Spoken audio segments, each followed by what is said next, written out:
তীব্র লোডশেডিং এর কারণে পোল্ট্রি শিল্পে মারাত্মক বিপর্যয় দেখা দিচ্ছে। এ বিষয়ে বিস্তারিত জানাতে মানিকগঞ্জের নয়াডিঙ্গি এলাকার উইনার হ্যাচারি থেকে সরাসরি যুক্ত হচ্ছেন প্রতিনিধি মোহাম্মদ সুজন খন্দকার। সুজন, এই যে বিদ্যুৎ বিভ্রাটের কারণে যারা এই শিল্পের সাথে যুক্ত রয়েছেন তারা আহ, অসুবিধার শিকার হচ্ছেন, এ নিয়ে বিদ্যুৎ বিভাগ কিংবা প্রাণী সম্পদ অধিদপ্তর থেকে কি জানানো হয়েছে, কি জানতে পেরেছেন, বিস্তারিত জানাবেন।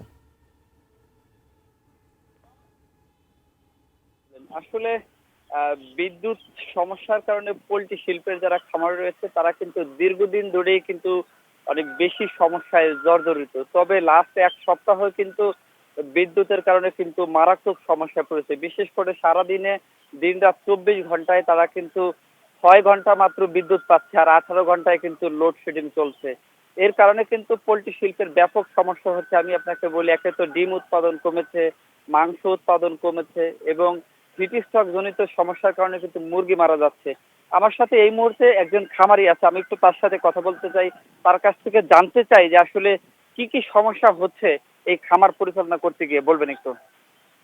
প্রধান সমস্যা হলো বিদ্যুতের সমস্যা। বিদ্যুতের কারণে আমাদের 18 ঘন্টা বিদ্যুৎ আমরা পাচ্ছি না 24 ঘন্টার মধ্যে। আর বিদ্যুৎ না থাকার কারণে আমাদের ডিমের উৎপাদন কমে যাচ্ছে, মাংসের উৎপাদনও কমে যাচ্ছে, এমনকি মুরগি হিট স্ট্রোক করে মারা যাচ্ছে। আর দেখা যায় প্রত্যেক দিন 2-1টা মুরগি মারা যায়। আর প্রধান যে সমস্যা, আমাদের ফিডের দাম বেশি, ওষুধের দামও বেশি, এমনকি মুরগি বেচতে গেলে আমাদের মুরগির দাম কম। এখন ডিমের বাজার কেমন পাচ্ছেন আসলে? ডিমের বাজার এখন আমাদের দিচ্ছে 10 টাকা, কিন্তু আমাদের উৎপাদন খরচ হয়ে যায় 11 টাকা।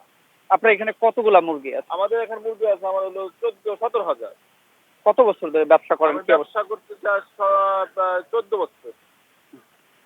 আপনি শুনছিলেন একজন খামারির কথা, উনি প্রায় 14 বছর যাবত ব্যবসা করে এবং ওনার এখানে প্রায় 17 হাজার কিন্তু খামার রয়েছে। এই যে যে ইনার মতো মানিকগঞ্জের প্রত্যন্ত অঞ্চল জুড়ে প্রায় 1 লাখের মতো খামার রয়েছে, তারা কিন্তু এই যে তীব্র লোডশেডিং অর্থাৎ ঘন ঘন লোডশেডিং এর কারণে চরম পর্যায়ে বিপদে পড়েছে। এর পাশাপাশি আপনাকে বলি যে খাবার এবং পোল্ট্রি শিল্পের যে ঔষধ এবং এই যে যে বাচ্চা, এখানে কিন্তু একটা সিন্ডিকেট রয়েছে। তারা বলছেন যে এখন একটা ডিম উৎপাদন করতে তাদের খরচ হচ্ছে কিন্তু 10 টাকা, 11 টাকা, কিন্তু তারা মার্কেটে কিন্তু বিক্রি করছেন হচ্ছে কিন্তু 10 টাকায়।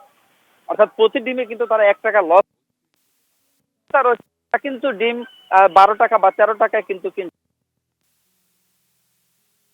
করছেন, কিন্তু যারা উৎপাদনকারী এবং যারা কাস্টমার রয়েছে এরা কিন্তু ক্ষতিগ্রস্ত হচ্ছেন। এখনকার মতো এই ছিল আমার কাছে সর্বশেষ।